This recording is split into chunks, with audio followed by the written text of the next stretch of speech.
کوئی کسی کی دکان نہیں چل سکتی، ہر گاہک جو ہے وہ خلیفہ کی دکان سے ہی خریدے گا۔ آپ دیکھیں نا کہ ایک صدر یا ایک وزیر اعظم یا ایک ڈپٹی کمشنر ہی سمجھ لیں، وہ اگر ایک سٹال لگا لے تو شہر کا ہر بندہ اسی کی دکان سے خریدے گا۔ عمر نے کہا کہ امیر المومنین آپ یہ کام نہیں کر سکتے، تو امیر المومنین نے کہا کہ پھر میں کیا کروں، میرے بچے ہیں، میرے پاس سلسلہ روزگار نہیں ہے۔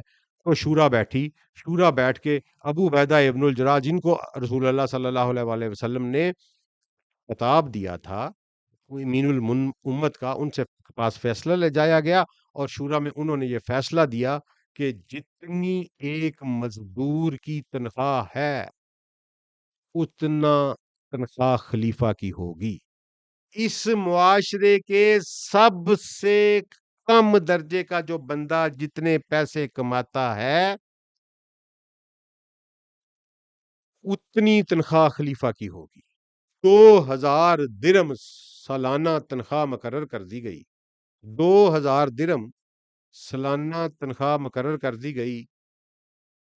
آپ ماہانہ نکال لیں کتنا بنتا ہے، میرا حال ہے 24 200 بھی نہیں بنتے، 250 درم مہینے کے۔ اچھا جی، اور جب وہ 2.5 سال یا 2.25 سال رہے خلیفہ، وقت وصال تھا، موت کا وقت تھا، تو اپنے بچوں سے پوچھا کہ کوئی میری جائیداد ہے بچی ہوئی جو میں نے ابھی تک تقسیم یا خرچ نہ کی ہو؟ تو بیٹے نے کہا کہ ایک باغ ہے۔ فرمایا اسے 4000 درم میں کوئی خریدتا ہے؟ تو ایک بندے نے 4000 درم میں، وہ غیر مسلم تھا، وہ اس نے 4000 درم میں وہ خریدا۔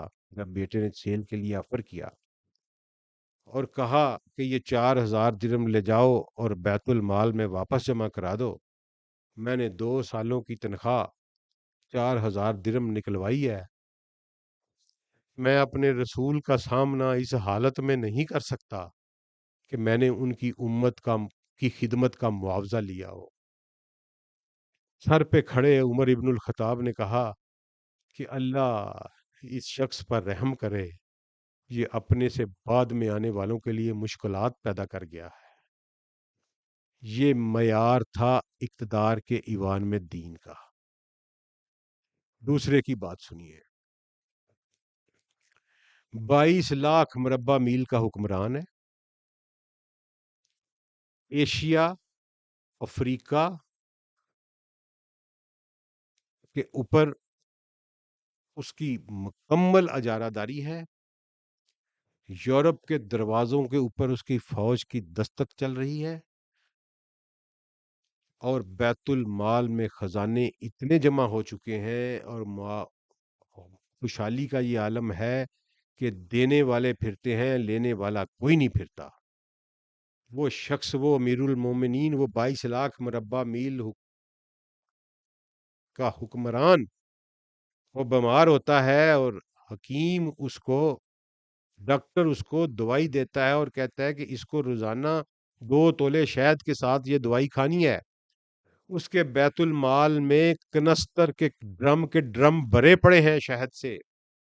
وہ مسجد میں آتا ہے، ممبر پہ کھڑا ہوتا ہے، لوگوں کو کہتا ہے کہ مجھے حکیم نے دوائی تجویز کی ہے جو 2 تولہ شہد کے ساتھ کھانی ہے، میرے پاس اتنے پیسے نہیں ہیں کہ میں 2 تولہ شہد خرید سکوں،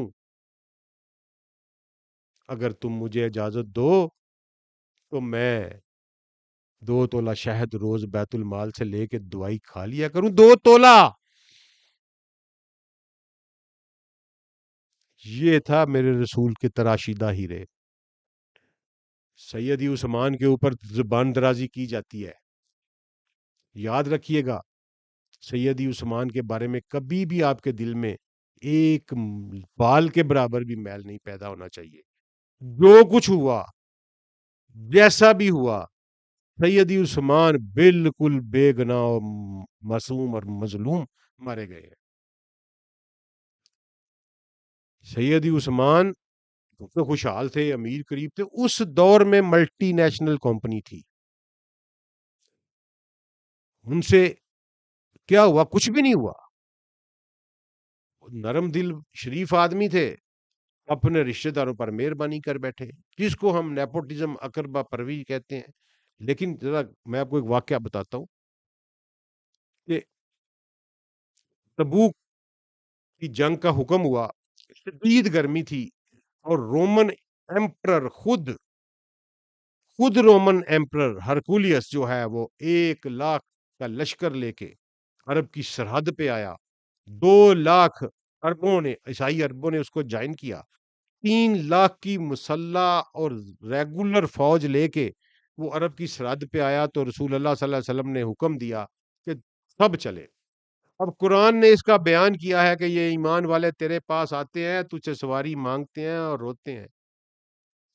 مسلمان غریب جو تھے وہ ان کو وہ مخلص تھے، ان کا دل وہ کہ رسول صلی اللہ علیہ وسلم کے پاس آتے تھے، یا رسول اللہ ہم آپ پر جان نثار کرنا چاہتے ہیں، ہم آپ کے دو بدل لڑائی کرنا چاہتے ہیں، 712 کلومیٹر کا سفر ہے، پیدل نہیں ہو سکتا، ہمارے پاس سواری نہیں ہے، ہمیں سفاری دے دیں۔ رسول اللہ کہتے ہیں میرے پاس سواری نہیں ہے، تو وہ رسول اللہ کے در کے باہر بیٹھ کے آہو بکا کر رہے تھے، زارو قطار روتے تھے کہ ہم غریب ہیں، ہم اس عادت سے محروم رہ جائیں گے۔ سیدنا ہر کوئی اپنی استطاعت کے مطابق لے کے آیا، تو سیدنا عثمان آئے تو 10,000 دینار سیدی رسول اللہ کی گود میں پھینکے۔ 10,000 دینار، اس دور میں 1 دینار 4 ماسے سونا کا ہوتا تھا، آدھے تولے سونے سے تھوڑا سا 2 گرام کم ہوتا ہے۔ ٹھیک ہے جی، سمجھ لیں کہ 4 گرام سونے کا 1 دینار ہوتا تھا، 4 گرام سونے کا۔ 10,000 دینار سیدی رسول اللہ کی جولی میں پھینکے۔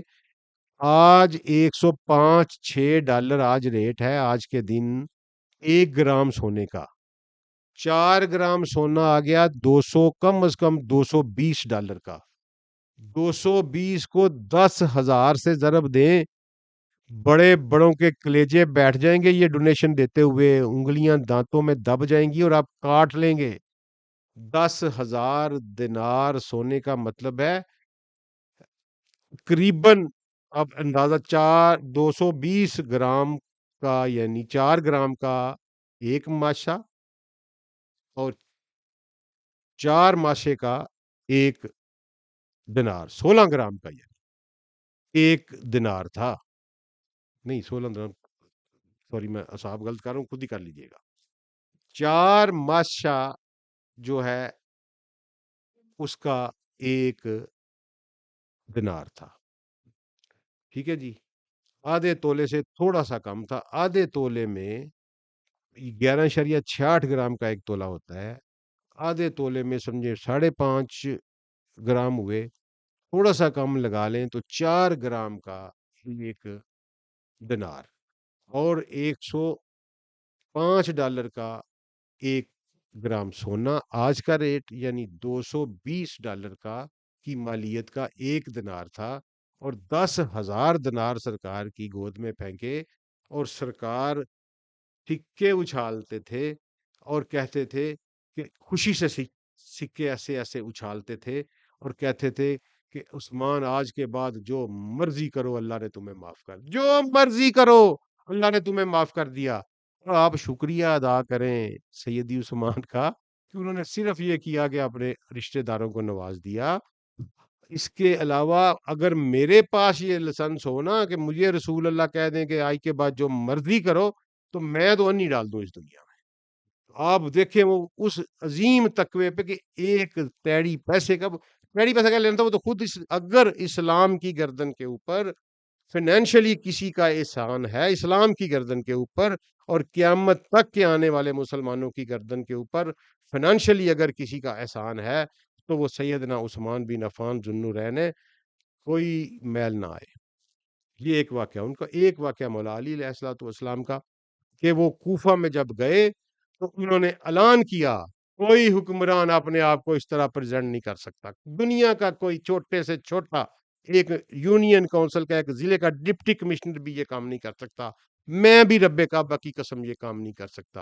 انہوں نے کہا کہ اے کوفے والو سنو، میں آیا ہوں تو میرے پاس یہ ایک جوتوں کی جوڑی اور یہ 2 کپڑوں کے جوڑے ہیں، خیال رکھنا کہ اگر میں اس سے زیادہ لے کر واپس یا اس دنیا سے چلا جاؤں تو سمجھ لینا کہ میں بددیانت تھا. یہ تھے میرے رسول اور یہ تھا اقتدار کے ایوان کا دین. اقتدار کے ایوان سے دین کو نکال دیا گیا. کیوں؟ اپنی حکمرانی کی لذتوں کو. اور سب سے پہلا کام کرنے والے، یہاں بڑا کچھ ہوگا لیکن میں حق کو نہیں چھپا سکتا. میں قرآن پاک کے اوپر ہاتھ رکھ کے کہتا ہوں کہ میں نے ہر قسم کے بغض سے پاک ہو کر جناب معاویہ بن سفیان رضی اللہ عنہ کا وکیل بن کر انتہائی پازیٹیو ہو کر اپنے سارے لٹریچر کو دوبارہ سے کھنگالا. سب سے پہلا کام کرنے والے، اسلام میں سب سے پہلی ڈرفٹ ڈالنے والے جناب معاویہ بن سفیان ہے. یہ میں قرآن پاک، یہ میری عقل، میرے شعور کے مطابق جتنی نالج، جتنا علم میرے تک پہنچا، میں نے اپنی حد المقدور کوشش کر کے اس تک رسائی کی کوشش کی. کتنے سال اس کی پہ اوپر ورک کرتا رہا اور کنکلوژن نہیں ڈرائیو کیا، اور ہر جگہ پہ شک کا فائدہ دیتے ہوئے میں ان کے بارے میں حسن ظن رکھتا رہا. آج بھی حسن ظن رکھتا ہوں. میں انہیں سیدی رسول اللہ صلی اللہ علیہ وسلم کا صحابی مانتا ہوں، صاحب ایمان مانتا ہوں، اور میرا ان کے بارے میں حسن ظن یہ ہے کہ ان کو رسول اللہ صلی اللہ علیہ وسلم کی رفاقت کام آئے گی، اور اللہ اور رسول اور مولا علی علیہ السلام انہیں معاف کر دیں گے. یہ میرا حسن ظن ہے اور میں یہ قائم رکھتا ہوں. میں نے کبھی ان کی زندگی میں ان کے بارے میں کوئی نیگیٹو نہیں سوچا. میں ان کے بارے میں کبھی کوئی بدتمیزی، کسی قسم کا کوئی جملہ نہیں کہا. استغفر اللہ، لا حول ولا قوت الا باللہ. لیکن میرے بھائیو، جو غلطی ہے، جو غلط کام ہے، وہ حق سمجھ کے پوائنٹ آؤٹ کروں گا کہ سب سے پہلی ڈرفٹ انہوں نے ڈالی. اور آپ کو حیرانگی ہوگی کہ ایک انکاؤنٹر رپورٹ ہوا ہے، ہمارے محدثین نے کیا ہے، اور بالکل صحیح روایت ہے. یہ ایک انکاؤنٹر ہے جناب عبداللہ بن عباس کا اور جناب معاویہ کا. جب معاویہ حکمران بن گئے تو عبداللہ بن عباس کے ساتھ ان کا ایک کاؤنٹر ہے. انہوں نے عبداللہ بن عباس کو کہا کہ اے عبداللہ بن عباس، تمہیں معلوم ہے نا کہ میں نے قرآن کو سمجھانے پر پابندی لگا رکھی ہے. میں انتہائی ذمہ داری کے ساتھ یہ الفاظ بول رہا ہوں، ایگزیکٹ وہ الفاظ بول رہا ہوں جو پڑھے ہیں. ابن عباس، تمہیں پتا ہے کہ ہم نے قرآن کے سمجھانے پر پابندی لگا دی ہے؟ ابن عباس نے کہا کہ معاویہ، تمہیں پتا ہے کہ قرآن کو سمجھانا رسول اللہ نے ہمارے اوپر فرض کیا تھا؟ تو وہی طویل نکالی جو آج کا مولوی نکالتا ہے. فرمایا نہیں، قرآن کو پڑھنا فرض کیا تھا، قرآن کو سمجھانا فرض نہیں کیا تھا.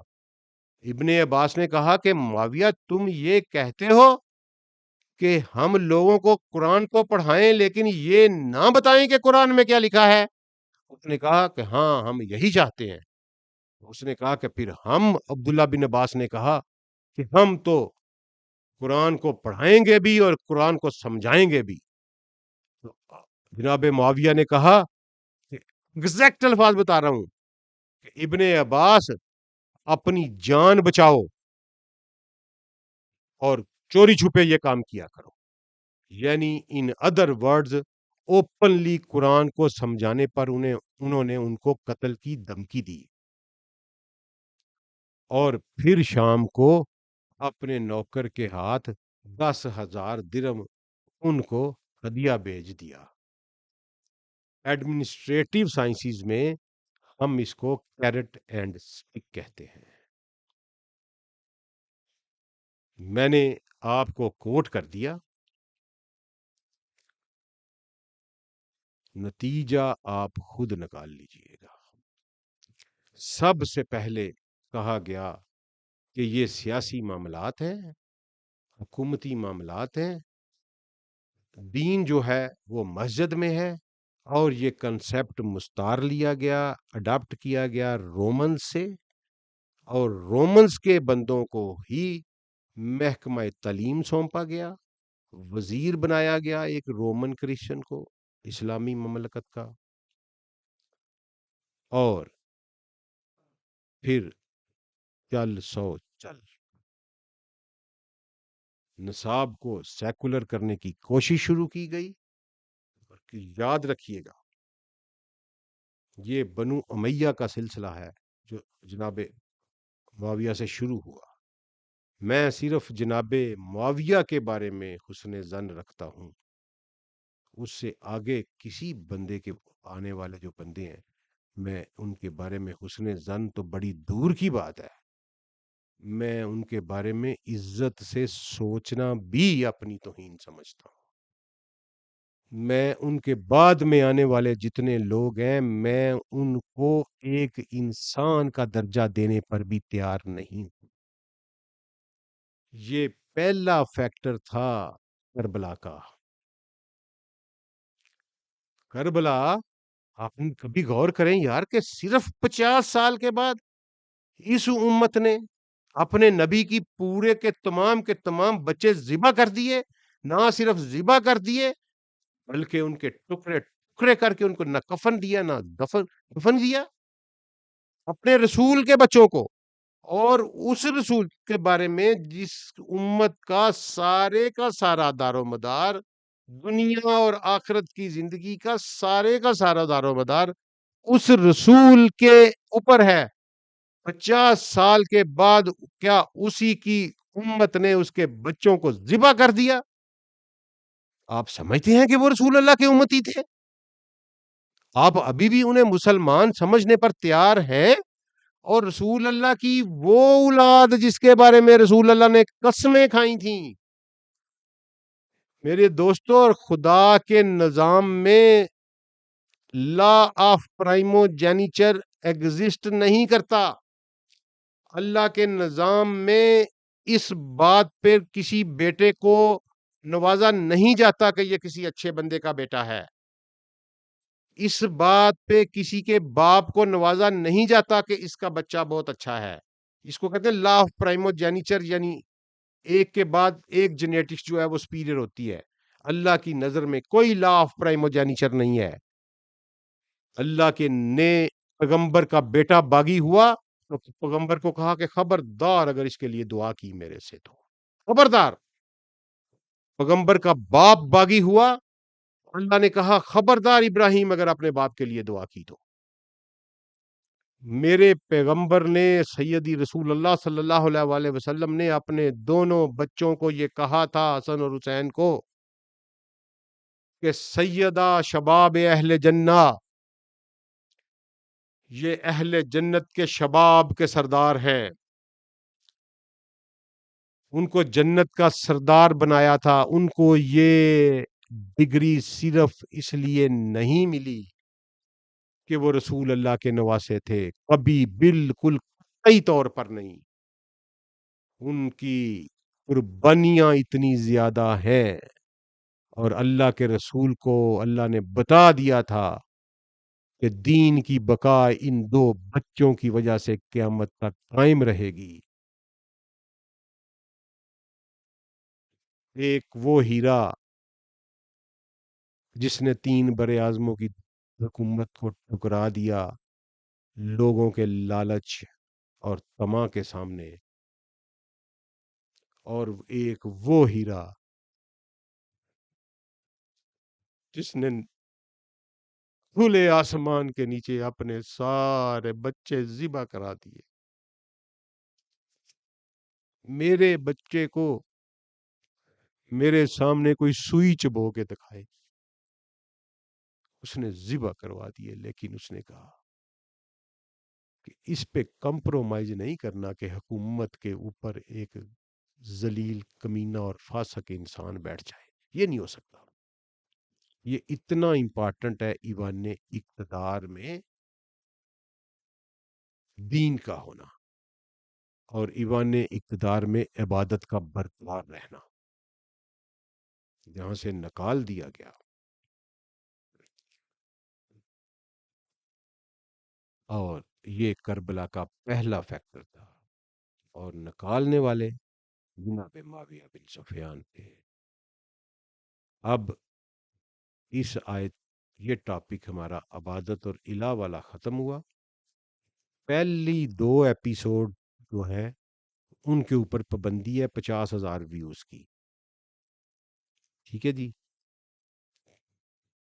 چاروں آ جائیں گی ایک ایک دن کر کے، لیکن 4 کے بعد 5ویں اس وقت آئے گی جب پہلی 2 کو 50,000 ویوز ہو چکے ہوں گے۔ آپ پر یہ پابندی ہے کہ آپ نے پہلی 2 ایپیسوڈ کم از کم ہر بندے نے 10 بندوں کے ساتھ شیئر کرنی ہے۔ یہ ریلیجیس ڈیوٹی سمجھ کے کریں۔ اگر یہ آپ کو کنسیپٹ صحیح لگا، اگر آپ نے مجھے سچا پایا، میری تشریح سے، میری وضاحت سے مطمئن ہیں، تو آپ نے یہ انشور کرنا ہے کہ آپ کے حلقہ ارادت میں 10 بندے اس کو دیکھیں۔ یہ نوجوانوں تک اگر عبادت کا یہ کانسیپٹ چلا گیا تو انشاءاللہ تبدیلی شروع ہو جائے گی۔ اگر ہمارے 4 سفیر of life, personal and social, ذاتی اور اجتماعی میں جو میں نے 4 سفیر بتائے ہیں، اگر اللہ اور اس کے رسول داخل ہو گئے تو انشاءاللہ ان کا حصہ بڑھتا چلا جائے گا اور اللہ خیر کرتا چلا جائے گا۔ السلام علیکم ورحمۃ اللہ۔ اس کے بعد ہم ریکارڈنگ کریں گے کربلا کی۔ یہ 4 قسطیں کل سے شروع ہو کر آج جو تاریخ ہے 30 جون، تو first, second, third and four, ان کی میں نے ریکارڈنگ کرا دی ہے۔ 5 کو ہم کربلا جو ہے نا وہ آپ کو اپلوڈ کریں گے۔ بہت بہت شکریہ۔